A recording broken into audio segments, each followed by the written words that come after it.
Praise the lord. మన ప్రభువును రక్షకుడైన యేసుక్రీస్తు నామములో దేవుని బిడ్డలందరికీ క్రిస్మస్ శుభాభివందనాలు తెలియపరుస్తూ ఉన్నాను. ఈ దినమంతయు దేవుని సన్నిధి మనకు తోడుగా ఉండునుగాక. ఈ దినము దేవుని వాక్యాన్ని చదువుకుందాము. లూకాసు వర్తమానము 2వ అధ్యాయము 10-11 వాక్య భాగాలు చదువుకున్నప్పుడు, అయితే ఆ దూత, భయపడకుడి, ఇదిగో ప్రజలందరికీ కలగబోవు మహా సంతోషకరమైన సువర్తమానము నేను మీకు తెలియచేయుచున్నాను. దావీదు పట్టణమందు నేడు రక్షకుడు మీ కొరకు పుట్టి ఉన్నాడు, ఈయన ప్రభు అయిన క్రీస్తు.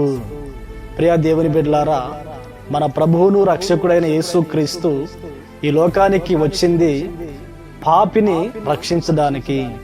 మానవుడు అపవాది చేతికి చిక్కి పాపములో పడిపోయి నరకానికి సిద్ధపడుతూ ఉన్నాడు. పాపములో జీవించి మరణించి నరకంలోనికి వెళ్లకుండా పరలోక రాజ్యానికి చేర్చాలని యేసుక్రీస్తు తన మహిమను విడిచి ఈ భూలోకానికి దిగి వచ్చి ఉన్నాడు. ఈ దినాల్లో చాలా మంది పాపములో పడిపోయి వారి జీవితాలను ఎంతో శాపముగా మార్చుకుంటూ ఉన్నారు. కొందరు అపవిత్రతలో పడిపోయి ఉన్నారు, మరి కొందరు మద్యానికి బానిసలే ఉన్నారు, మరి కొందరు చెడు సహవాసాలకు బానిసలే ఉన్నారు, మరి కొందరు లంచం తీసుకునేవారు, హత్యలు చేసేవారు.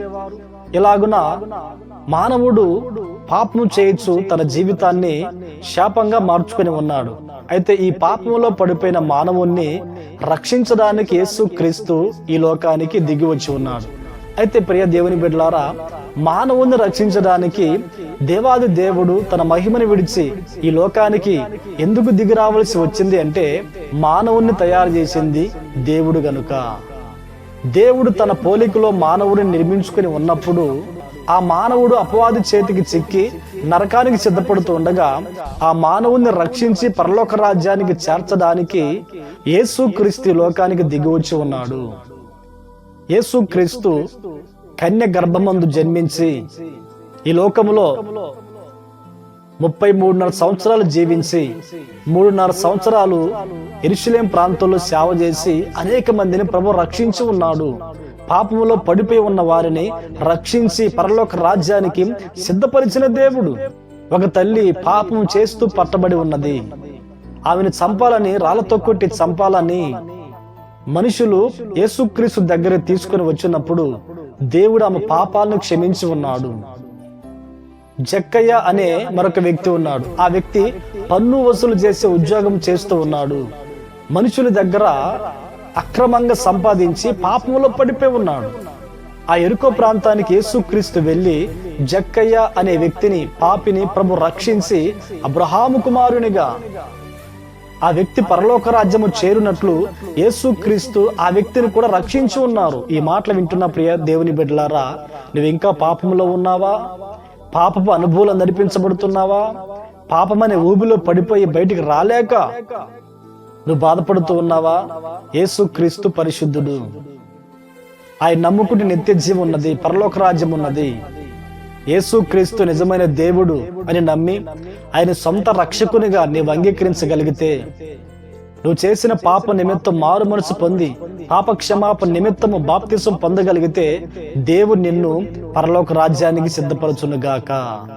ఈ రోజులో చాలా మంది క్రిస్మస్ అని పేరు చెప్పి లోక సంబంధమైన డ్యాన్సులు, లోక సంబంధమైన కార్యక్రమాల్లో కొనసాగుతూ ఉండగా, నిజమైన క్రిస్మస్ అంటే పాపి తన పాపంలో నుంచి పరిశుద్ధునిగా మారుటియే నిజమైన క్రిస్మస్. క్రిస్మస్ అనగా క్రీస్తుని ఆరాధించటం. ఈ దినాల్లో మానవుడు క్రీస్తుని ఆరాధించకుండా ఈ లోక సంబంధమైన ఆచారాల మధ్యలో కొనసాగింపడుతూ ఉన్నాడు. ప్రియ దేవుని బిడ్డలారా, మన బ్రతుకు దినములన్నిట క్రీస్తును ఆరాధించి ఆ పరలోక రాజ్యానికి సిద్ధపడుదుముగాక. ప్రార్థన. ఆశ్చర్యకరుడా, పరిశుద్ధుడా, జీవాధిపతి, మీకు స్తోత్రాలనైనా. ప్రపంచమంతా సంతోషంగా ఆనందంగా గడుపుతున్న ఈ దినమందు ప్రభా, నీ మాటలు వినుటకు సహాయం అనుగ్రహించి ఉన్నారు. నిజమైన క్రిస్మస్ పాపి పాపములో నుండి రక్షింపబడుట అని, పరిశుద్ధునిగా మారి రక్షింపబడుట అని మీరు తెలియపరిచున్నారు నాయనా. నశించిపోతున్న ప్రతి వారిని రక్షించడానికి ఈ లోకానికి మీరు దిగివచ్చి ఉన్నారు. అందుకే స్తోత్రాలు చెల్లిస్తున్నాం. నన్ను అనేక మందిని మీరు రక్షించి ఉన్నారు. ఇంకా అనేకమైన ఆత్మలు నశించిపోతూ ఉండగా ప్రతి వారిని మీరు రక్షించి ఈ పరలోక రాజ్యానికి సిద్ధపరిచి మహిమను పొందమని యేసు నామములో ప్రార్థించి అడిగి పొంది ఉన్నాము తండ్రి. ఆమేన్, ఆమేన్. మరిన్ని ఆత్మీయ సందేశాల కొరకు షిలోహు సన్నిధి అనే మా ఛానల్ని లైక్ చేయండి, షేర్ చేయండి, సబ్స్క్రైబ్ చేసుకునండి. ఆమేన్, ఆమేన్.